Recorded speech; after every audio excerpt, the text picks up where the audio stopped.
In this video, I will show you the workflow I use to create these foam models in a free software program called 123D Make. As you can see here on this screen, I will show you these 6 steps and the software I will be using to accomplish the task.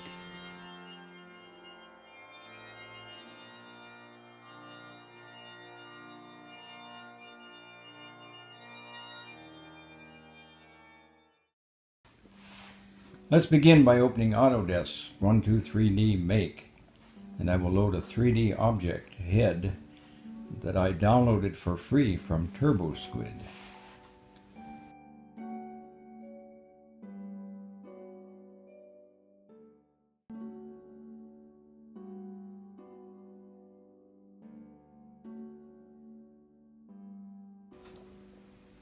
As you can see on the left panel, I have already set the parameters for the size and the construction technique to stack slices, as well as the thickness of the foam material to be cut.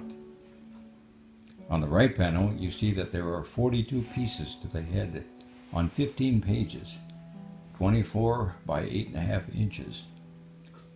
But the silhouette cutter will be cutting 8.5 by 11 inch cardstock sheets.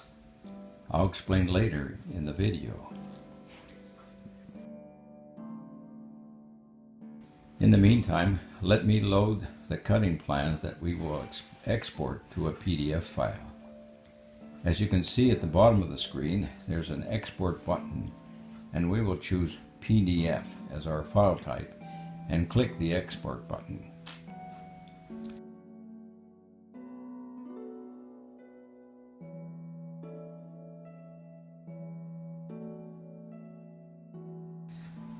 Now I'll name it Cool Man, 'cause he is so cool, don't you think? I'll close the program 123D Make now.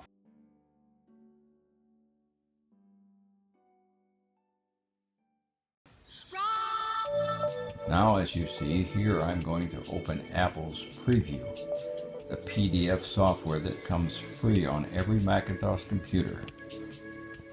Now I will open the PDF files that I saved in 123D Make. I'll show the thumbnails under the View button, and I'll select page 1 by dragging the Select button.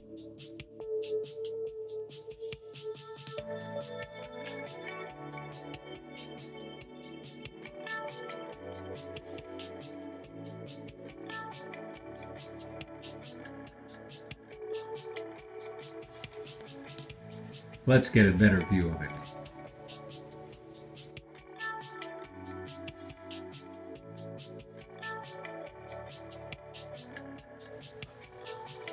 I'll copy the page, then open a new from Clipboard. That opens the page I copied.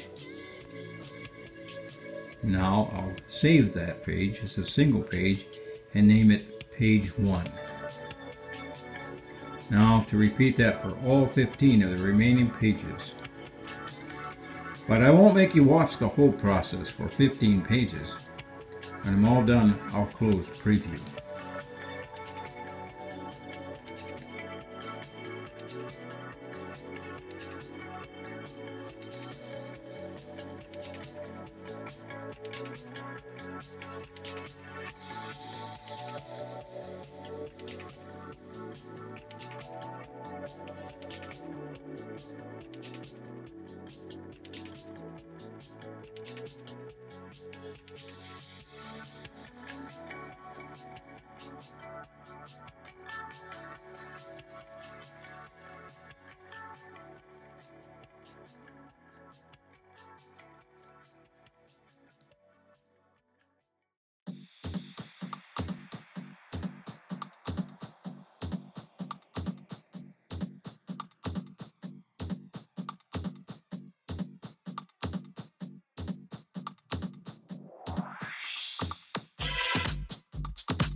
Now I will open a software app from the Apple App Store called iDraw.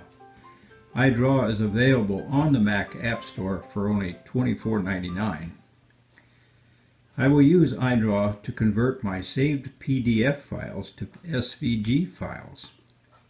If you can't afford to buy iDraw, there's a website that will convert your PDF files to SVG for free. The URL is in the description below. Now I load a PDF file in page order into iDraw and simply export it as a SVG file and name it the same as the loaded page number. Very quick and easy. But then again, I have to repeat that for all 15 pages. Not hard to do, just time consuming. I'll hurry so you don't get bored.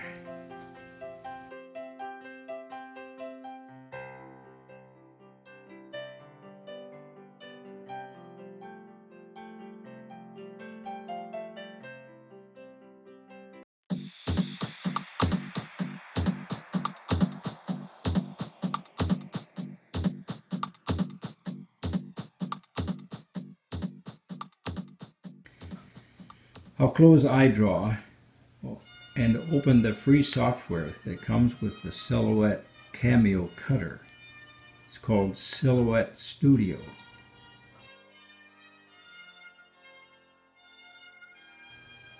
Now I'll open the SVG pages one at a time into Silhouette Studio, and here's where I separate the pieces to fit on the 8.5 by 11 inch sheets of cardstock. Zoom out so you can see the whole file. Delete the outline.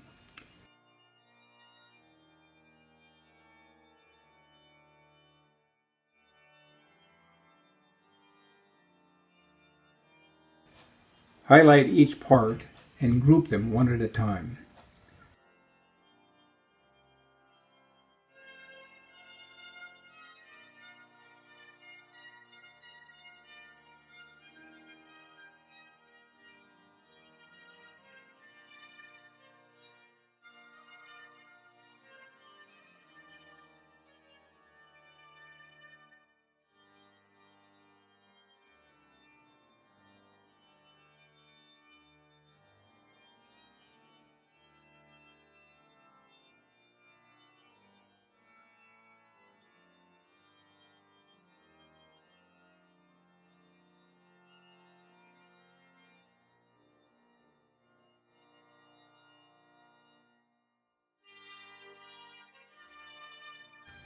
When the figure is too big to fit the page, don't turn on registration marks.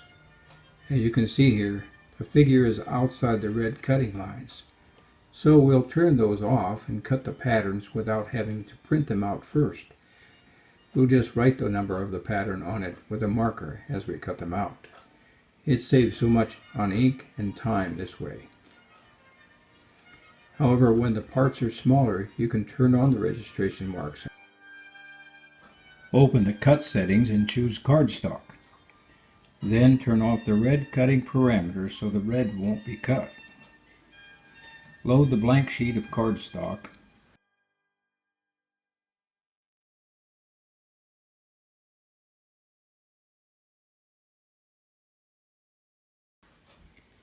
Cut the pattern on the cutter.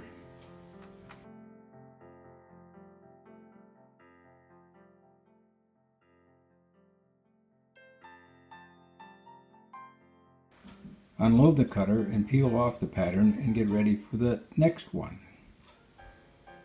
Repeat this for all your pages until you have them all cut out. Sort them in numerical order as you cut each one.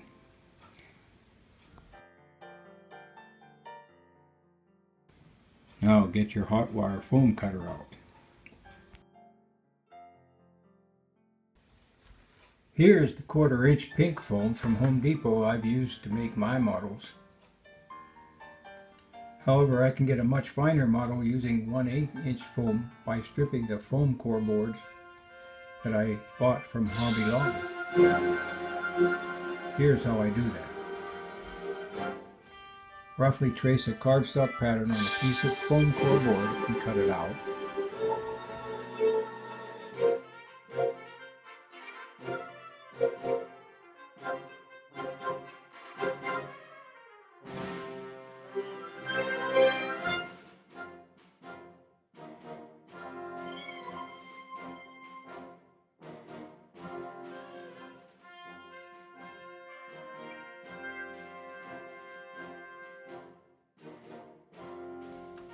Now peel the paper off both sides of the foam.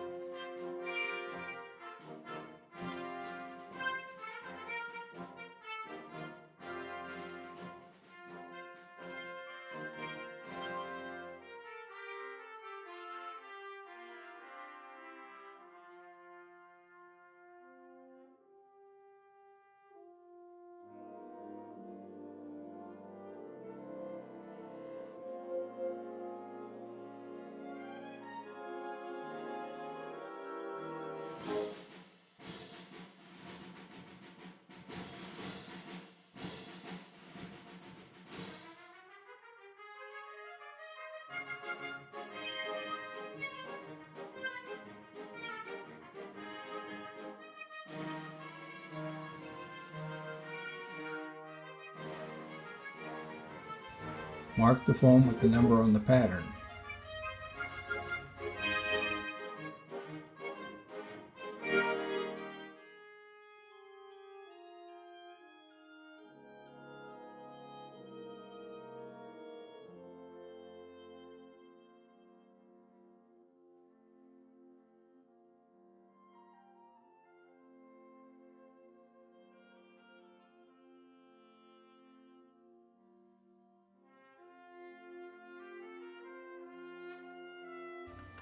Pin the cardstock pattern onto the rough cut foam and cut out the alignment holes with the plunge tool.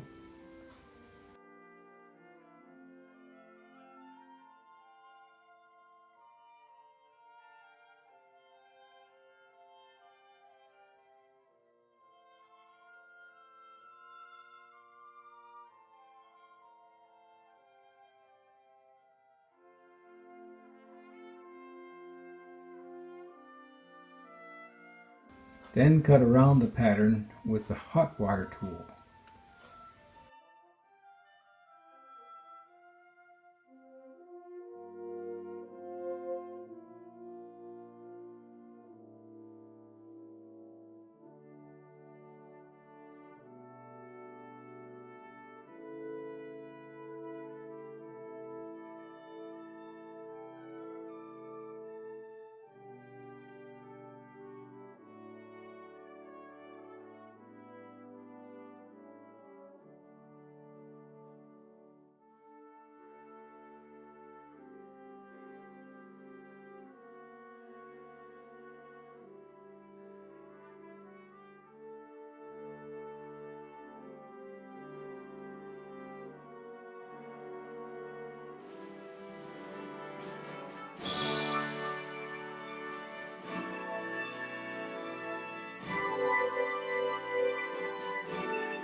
Mark it with the pattern number and lay it aside or pin them together as you continue with the remaining patterns.